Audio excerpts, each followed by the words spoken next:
बावनकुळे साहेब हे दिवसेंदिवस प्रचंड लोकप्रियतेकडे चाललेले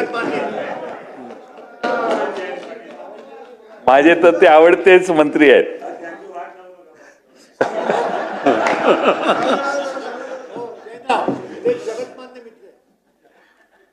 अध्यक्ष महोदय, अतिशय चांगला निर्णय झाला, याबद्दल मी आपलं अभिनंदन करतो.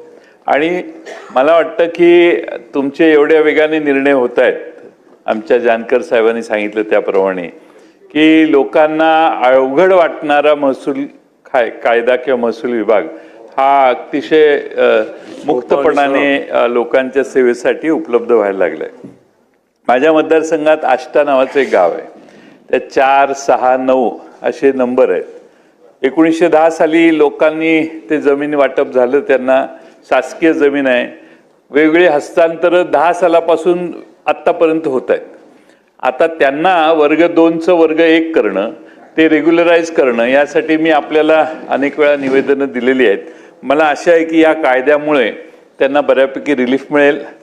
जर आणखीन त्यांना रिलीफ पाहिजे असेल तर पुन्हा मी त्या भागातलं शिष्टमंडळ घेऊन, राजा एवढा दिलदार आणि उदार झालेला असताना यापूर्वी आम्ही त्या सूचना केलेल्या आहेत. पत्रही मी आपल्याला अनेक वेळा दिलेली आहेत.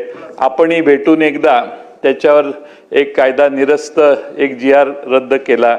तर आता माझी विनंती आहे की आम्ही त्याबद्दल आपल्याला भेटू, पण आपल्या या कायद्यानं त्यांना बराचसा रिलीफ मिळेल अशी अपेक्षा आहे.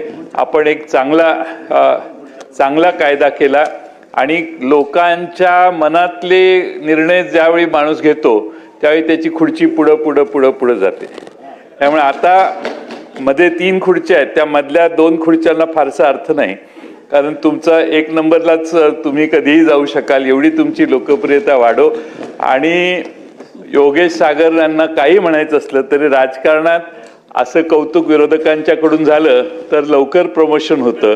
आमची भाषणं तुम्ही ऐकत नसला तरी वरच्या ऐकतील आणि म्हणतील की आपल्या हा एक चांगला हिरा आपल्या पक्षात आहे.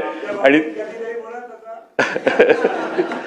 योगेश सागर यांचा तर मी इतका हितचिंतक आहे की मला मगाशी असं वाटलं की योगेश सागर सामील झाले, फितूर झाले, पण त्यांनी स्वतःच्या जागी जाऊन पुन्हा अतिशय चांगली भूमिका बजावली. त्यामुळे योगेश सागरांचं कौतुक केलं पाहिजे. पण मी पुन्हा एकदा महसूल मंत्र्यांचं अभिनंदन करतो आणि माझे 2 शब्द संपवतो.